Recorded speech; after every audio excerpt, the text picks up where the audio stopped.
From the Home Slice News Center, this is the Daily Slice for Friday, March 10th, 2023. I'm D. Ray Knight. This is what's going on. The Rapid City Council this week approved a police retention package with the hopes of keeping police officers. The retention package begins this week and will start a trial period that ends at the end of 2024. The program includes student loan forgiveness, zero copay therapy, a sabbatical program, and an increase to PTO accrual. Since 2020, RCPD has hired 53 new officers, but they have lost 55 due to retirement, termination, and resignation. The Rapid City Area Schools has a new superintendent.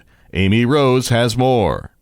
The Rapid City Area School Board of Education has named a new superintendent, Nicole Swigart, who has served as the interim superintendent but voted in as the official superintendent of Rapid City Area Schools effective Wednesday. She was named interim in June of 2022 and has been working with Rapid City Area Schools for more than 30 years. She says acting as interim superintendent has been an honor and that she looks forward to continuing to work hard for Rapid City Area Schools.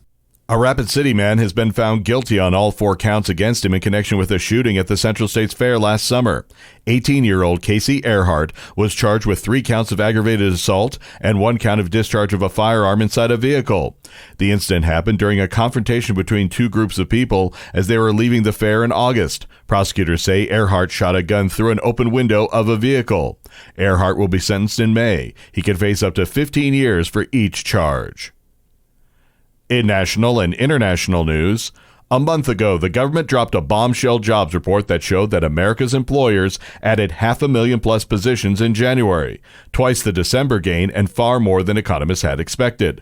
The February jobs report, to be released today, will be closely watched by economists who are eager to know whether the January numbers were a one-time blip or some sign of a strengthening economy. The answer could heavily influence what the Federal Reserve does in the coming months. A second month of robust hiring could amplify fears that inflation is reaccelerating after months in which it had appeared to be steadily easing. A letter claims a drug cartel handed over the men who killed Americans in Mexico. Amy Rose has the story. A letter claiming to be from the Mexican drug cartel blamed for abducting 4 Americans and killing 2 of them condemns the violence and says the gang turned its own members who were responsible over to authorities. In the letter, the Scorpions faction of the Gulf Cartel apologized to the residents of Matamoros where the Americans were kidnapped, the Mexican woman who died in the cartel shootout, and the 4 Americans and their families. Drug cartels have been known to issue communiques to intimidate rivals and authorities, but also to do public relations work to try to smooth over situations that could affect their business. Xi Jinping has been awarded a third 5-year term as China's president, adding to signs that he may stay in power for life at a time of severe economic challenges and rising tensions with the U.S. and others. Xi's unanimous endorsement Friday by the ceremonial National People's Congress was a foregone conclusion.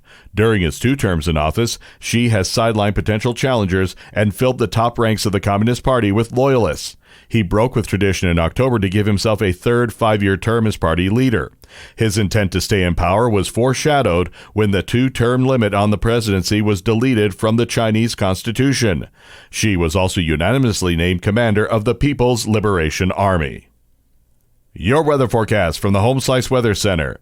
Cloudy with lingering snow showers possible and windy with a high of 38. Low tonight, 28. Sunny and 40 on Saturday, but only 29 on Sunday. And that was your Daily Slice for Friday, March 10th, 2023. The Daily Slice is a production of Home Slice Media Group, hosted by D. Ray Knight with Amy Rose. Executive producer Mark Houston. Engineered by Chris Jacquez. I'm D. Ray Knight. Have a great day.